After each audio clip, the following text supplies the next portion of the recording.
I'm Tian, and I run UX and product for Google Play.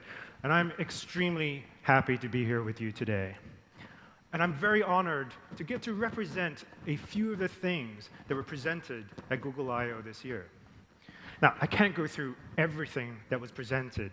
The keynote at Google I/O was almost 2 hours long. But I thought it would be great to share the parts that I felt were very impactful for me and explore some of the things that are happening right here in Korea. So it's actually my first time in Korea ever. And late last night, we were here rehearsing, and Ben Frankel, who you will see soon, we're here talking about great innovations from gaming in Korea, because we're both hardcore gamers. We went out for dinner and drinks, and we discovered a new Korean innovation that we'd never discovered before. It's beer in Pyrex measuring cups. We'd never seen this before. In Germany, they give you these big boots. You don't know how much beer you're actually consuming, but now you know exactly what you're getting. Anyway, I'm actually quite new to Google as well. I've been at Google for 8 months and 2 days. I came here from 20 years of building consumer electronic products. I helped build 3 game consoles, the Nintendo GameCube, the Xbox 360, and the PlayStation 4. And I helped run a video-on-demand service, Hulu. Now, as much joy those products have brought people around the world, and as many developers and creative people that we helped along the way, nowhere else in the world or in my career have I had the chance to work with a vibrant ecosystem such as yourselves to improve the lives of billions of people and impact millions of developers like yourselves. At Google, we take our responsibility to the world very seriously, and we know that with you, we can make a real difference. I think we all know that access to technology is a game changer.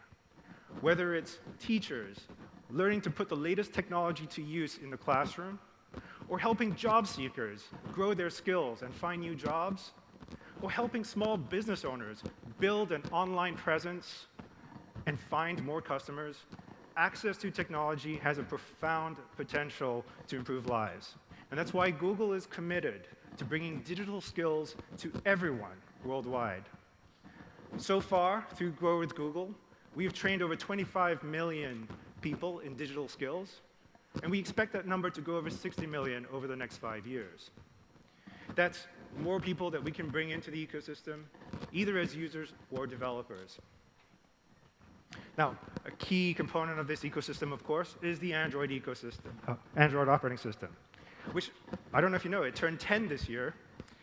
So it's not quite yet a teenager, but it's still getting into a decent amount of trouble. So let's take a look at some of that trouble. We have over 2 billion active Android devices in the world, and a surprising number of that actually happened right here in Korea. There was a massive amount of growth in Android shipments in the past year. Every day, more than 250 million applications are downloaded every single day from 215 countries. That's almost 100 billion applications downloaded over the past year. We've tripled the number of developers in emerging markets as well in just the past 2 years.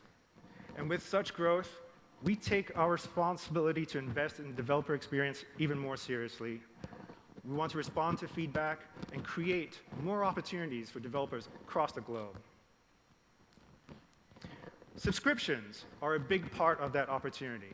They are a critical business model moving forward and are growing extremely fast as a proportion of the overall ecosystem. The number of subscribers on Google Play has grown over 80% in the last year, and we're constantly adding new features to assist with user acquisition, retention, and win-back. I'm also really glad to see that local developers are taking advantage of this and building great subscription businesses right here in Korea. Of course, we care about gaming as well. And in the last year, the number of users who installed a game has more than doubled. And interestingly, nearly 40% of that growth came from emerging markets, like Brazil, India, Indonesia, and Mexico. So there is a new wave of users getting introduced to mobile gaming, and we owe it to ourselves to welcome them in as best as we can.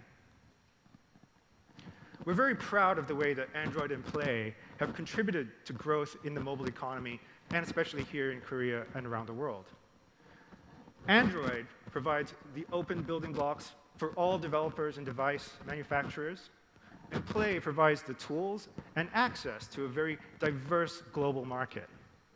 So let's take a quick look at some of the examples of the kinds of app makers that we're enabling. I was born in 1930 in Harlem, and now my work is all over the world. Isn't that something? It's really a wonderful feeling to make something that makes a difference for other people.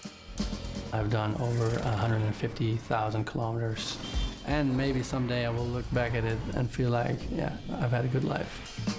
The most important thing to me in life is inspiration. It's 1973.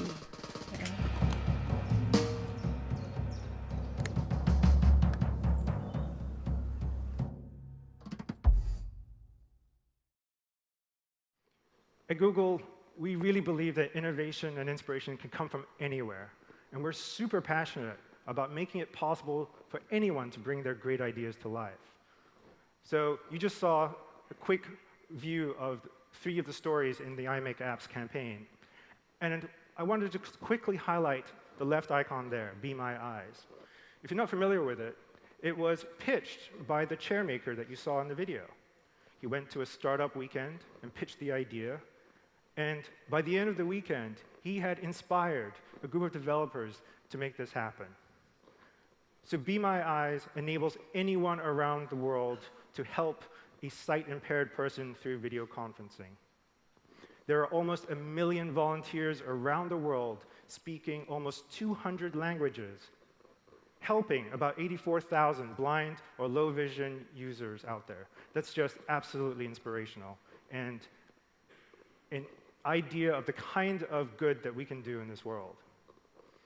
So, as was mentioned, I Make Apps celebrates your hard work, your creativity, your spirit, and puts a spotlight on the developers, designers, product managers, and founders.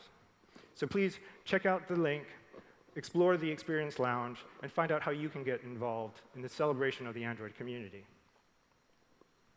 Now, Korea makes apps as well. And some of the great innovations in gaming have actually started right here, and they've really influenced how we operate at Google. A great example of this is pre-registration. It was Korean developers who sold us on the idea, and we integrated it into the platform and made it available across the globe. You pioneered its use, and you continue to innovate there. Esports is another great example. Esports would not be as popular as it is today were it not for the growth that happened here in the late 90s. You had broadband, I had dial-up modems. And both of these advances have influenced developers across the globe. More Korean developers are now publishing apps on Play than ever before, a growth of 43% from just 1 year ago. Many of these started from scratch and have built amazing sustainable businesses as a consequence. Another great local story is Game Coaster, and this one is actually near and dear to my heart because I personally put a lot of time, probably at least 30 hours, into Dungeon Defense. But they were some of the top winners in the Korea Indie Games Festival 2018. Now, this is a big deal. The finalists in the Korea Indie Games Festival saw their revenues double over the last 60 days. So it has a real impact, and it's just fantastic to see. So I'm really happy about what everyone here has accomplished. But let me take a step back and tell you a little bit about what happened at Google I/O this year. If you're not aware, Google I/O is a developer festival that we hold every year to showcase Google's technological progress and then go deep into those technologies with the hopes that the ecosystem can adopt and use them. So here's a little video to give you a little idea of what attending I/O is like.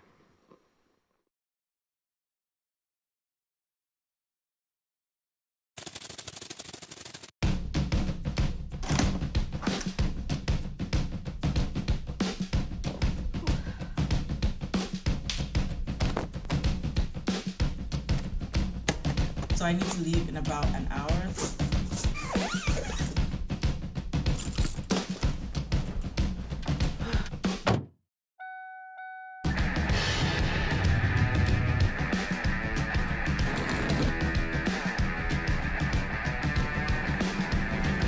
This is Mountain View, California.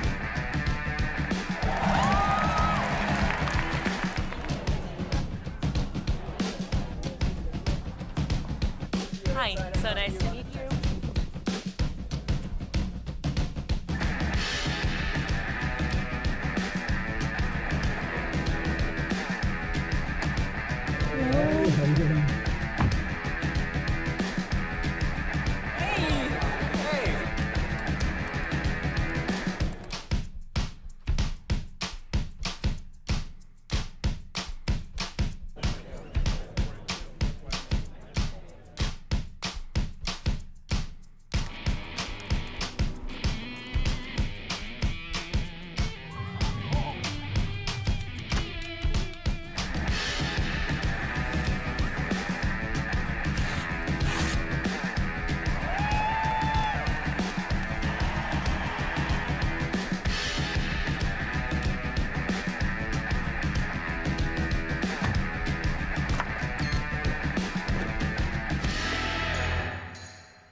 So that's just a little flavor of what I/O feels like. It really is a festival. It was my first I/O as well, and maybe because I'm not as cool as those kids, my experience wasn't quite as exciting as it looked up there. So there were a lot of participants, a lot of announcements. One thing that I did see, though, is after that concert that you saw, there are no bars nearby the amphitheater. And it turned out that there's only one bar in the area, and it happened to be running karaoke that night. And that night was an amazing night because it was karaoke with people from around the globe, a very diverse group of people just singing their hearts out. It was a very, very unique experience. As I said, I'm not going to cover everything that Sundar covered in the keynote. I invite you all to watch the whole thing on YouTube when you have a spare 2 hours. But I did want to highlight 2 key things from the keynote: a focus on artificial intelligence for everybody, and the growing importance of digital well-being. AI is woven deeply into how Google operates. I've never seen a company leverage ML quite as deeply as Google. And I'm going to cover 3 quick points here on what we do. First, on making our products more useful. A great example of this is the Google Photos product. We have rebuilt the Photos product with AI. If you think about it, every day, over 5 billion photos are uploaded. That's a crazy number of photos and unmanageable. And so we're using AI to help. So on the left, you see the new feature, Suggested Actions, to automatically help you improve your photos based on what we see is wrong with them. AI can also deliver some unexpected moments of delight. For example, if that was a picture of your kid, we can make the picture better, drop the background color, make the foreground pop, and all of a sudden the kid's cuter. We can even automatically convert a black and white photo into color. It's pretty amazing. Another really interesting application of AI is what we're doing to improve Android. And there are 2 things I want to cover here. First is battery life. In Android P, we partnered with DeepMind to build adaptive battery. The device will now predictively schedule background tasks based on user interaction so that we spend the battery only on the apps that you're actually using. And what we're seeing is a 30% reduction in CPU wake-ups for apps in general. We also use machine learning to create adaptive brightness, which learns how you like to set the brightness slider under different conditions. And now, as we all know, all phones kind of adapt their screen brightness, but it's never quite exactly what you want, and you always end up tweaking the brightness. So we're using on-device training to discover your preferences. And what we're seeing is, on Android P, less than half of the people are actually touching the slider as before. So it's having a real effect. The second area is helping others innovate with AI. Just as we did with TensorFlow, we announced MLKit Beta to bring Google's machine learning expertise to mobile developers in a powerful and easy-to-use package. These AI solutions are optimized to run on-device, Android or iOS, or in the cloud. And it has many ready-to-use APIs for mobile use cases such as recognizing text, recognizing landmarks, labeling faces or images. We've been investing in specialized AI-dedicated hardware, tensor processing units, since 2016. And at I/O this year, we introduced the TPU 3.0, a next-generation chip that is 8 times more powerful than its predecessor. It is so powerful and hot that we had to introduce liquid cooling into our data centers for the very first time. This allows us to build better models, larger models, and solve even bigger problems. Which leads to my next point. We can really begin to affect issues of real importance to humanity. Healthcare is one of the most important fields that will be transformed by AI. Last year, we talked about our work in diagnosing diabetic retinopathy. This is a leading cause of blindness. And we've used deep learning to help doctors diagnose it sooner. And we are in field trials in rural India. We are basically bringing expert diagnosis to areas where trained doctors are very hard to find. But that's not all. We discovered that the machine learning models were finding things and predicting things that doctors had no idea you could predict from those images. For example, our models could predict the age or the risk of a cardiovascular event just from pictures like these. So we may have just stumbled on a new, non-invasive way to detect cardiovascular risk. Google is doing a lot more in healthcare, and I can't wait for the world to see all the great work that is happening here. Now, AI technologies have advanced all our capabilities dramatically over the past decade. And while we at Google continue to be open and empower others to benefit from what we have accomplished, we approach this with a very thoughtful humility and great care. I invite you to look at our principles governing the development and use of these technologies at this link. Digital well-being is also a new area that we emphasized at I/O. We believe that great technology should improve life, not distract from it. And we're working hard to improve our products to help users realize balance. So my boss, he runs product for Android. He tells the story of how when he went on vacation, as soon as they got into the hotel room, his wife took all his phones, he had like 4, and put them in the safe, locked it up, and didn't tell him the combination. Oh, he was so pissed off. But then he realized how liberating and relaxing life could be. Our research confirms this. It tells us that people feel extremely tethered to their devices. There are so many constant interruptions, and there's increasing social pressure to answer every single notification. So what are we doing about it? So Android plays a critical role here. And we've been working on features to help users achieve their desired balance with technology. Our focus is on giving users a greater understanding of how they use their phones, as well as more controls. There are literally hundreds of features in Android P, but I'll only highlight a few. On the far left here is a new dashboard that shows you how you're spending your time on your device, including time spent in apps, how many times you've unlocked your phone, how many notifications you're receiving on a per-app basis. The middle feature, the app timer, allows you to set time limits on applications and will begin to gray out the icon as you approach the limits to remind you of your goal. We have new do not disturb modes. The most important one is the new gesture that we created. So if you're at a table trying to have dinner with your family and your phone keeps going off, just flip it over. It'll automatically go into completely silent mode so that you can focus on being present. Finally, the wind down feature will turn on night light as it gets dark, turn on D&D, and will fade the screen to grayscale as you approach your chosen bedtime to help you remember to get that sleep that you desperately need. Now, obviously, digital well-being is not just an operating system problem.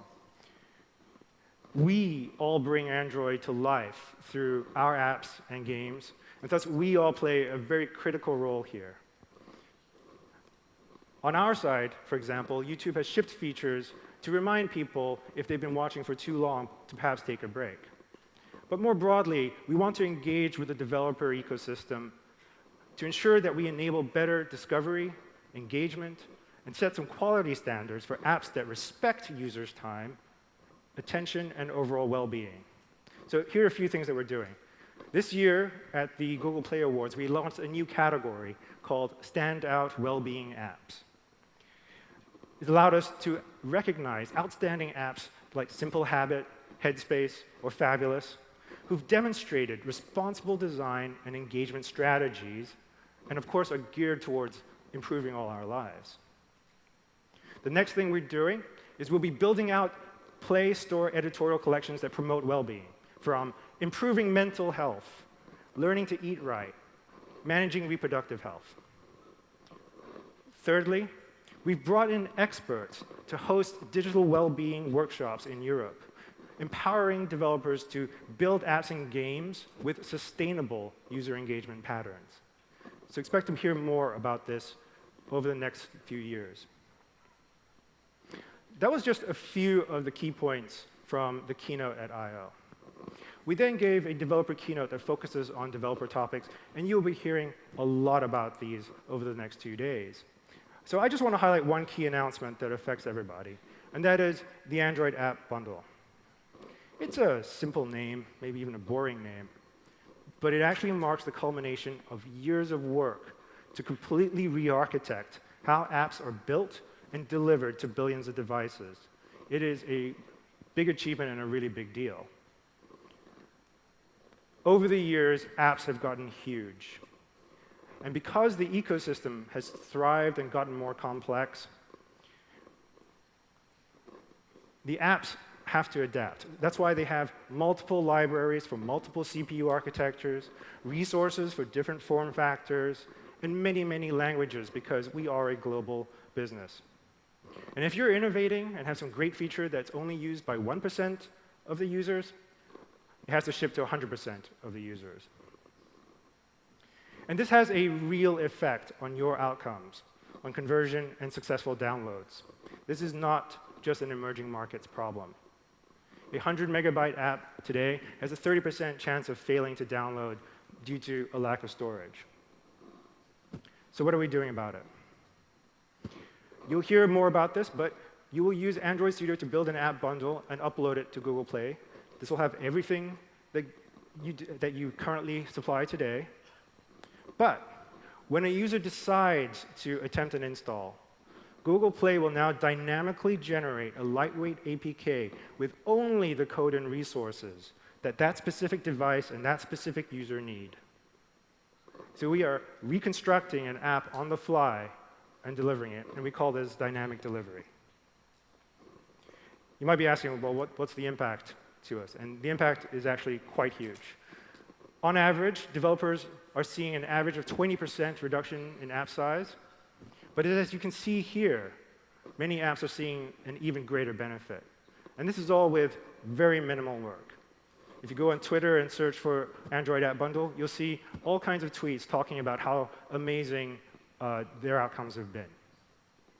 And this isn't all that we're doing to reduce app size. In the future, you'll hear about other approaches that we'll be providing to connect users around the globe, no matter how little storage they have or how poor their network connections are. This is just the tip of the iceberg. Over the next few days, you'll be hearing about a wide range of technologies and work that we've done to enable you to more easily build applications, reach more users, and deliver new innovation and build sustainable businesses. I want to thank you for your attention. I did talk about a lot of things. I talked about bringing technology to those who don't have it, creating opportunities for everyone to realize a vision, create businesses. I talked about the success that the Koreans have had in this ecosystem. I talked about AI and its potential to not only to make all our products better, but to really have a real impact on humanity. And I talked about how seriously we're taking the issue of digital well-being and the hope we have to work with the ecosystem to help our users find balance. I hope you all enjoy the next few days, and I look forward to seeing what you all accomplish. Thank you.